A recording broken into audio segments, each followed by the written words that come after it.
We would like to talk about the poem composed upon Westminster Bridge.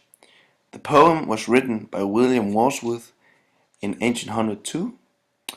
William Wordsworth was a very famous poet from England. He was born in the little town called Cockermouth near Cumberland. He is seen as one of the major poets to launch the Romantic Age in the English literature. I will now talk a little about the poem itself. The poem has one stanza, but has 15 lines.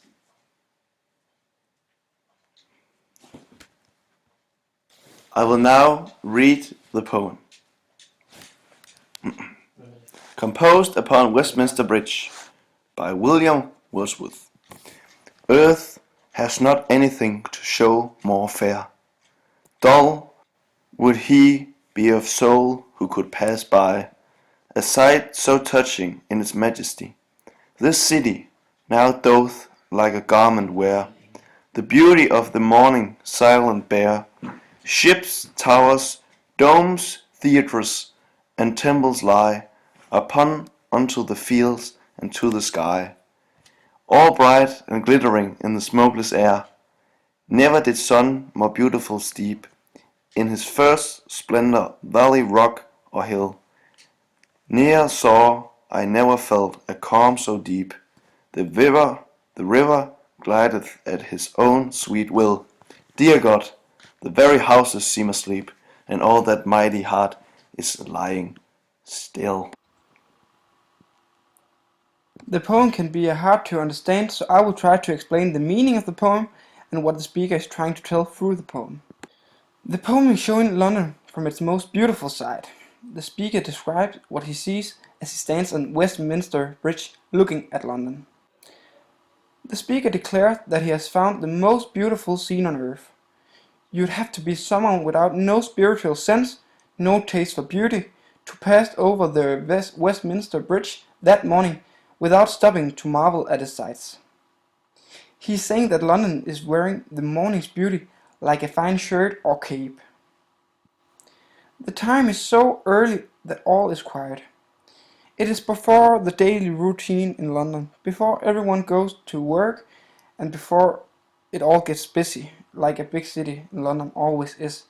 So it's a sight before all this, and it's very beautiful, and that's what makes it so special and beautiful. The poem composed upon Westminster differs from the other poems, songs and lyrics that we have read. The poem differs in terms of it portraying London in a significantly more flattering manner, which is evident throughout the poem.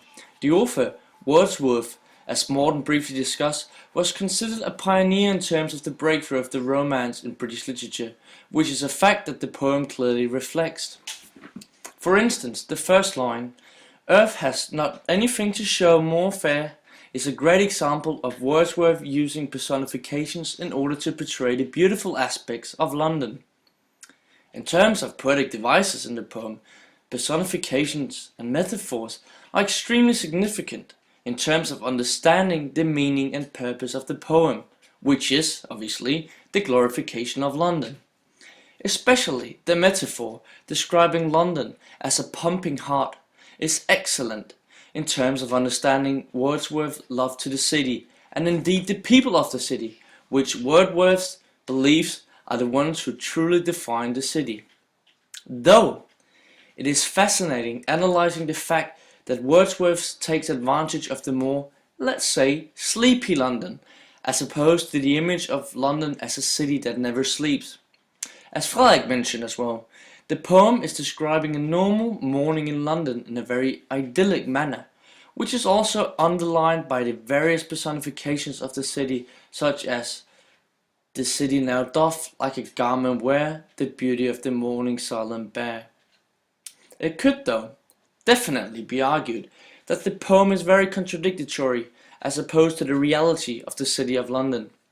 The poverty, hunger, horrible infrastructure and the useless sanitary system that were evident at the time in London where the poem is written is obviously not mentioned in the poem, And you could argue that the poem is therefore not very representative and telling of the true story of London.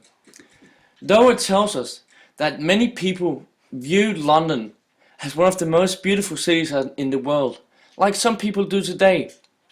Though it is important to understand that London is not only beautiful, London has massive issues when it comes to, poverty, homeless people, and more depressing manners, which the other poems are very excellent. But though the poem tells us more about the author, Wordsworth, than it tells us about the story, than it tells us about the reality of the city of London, as it's very representative and telling in terms of understanding the period of when the poem was written. And that's what we found most fascinating about this poem. Perfekt. Skal jeg ikke bare sige done? Oh.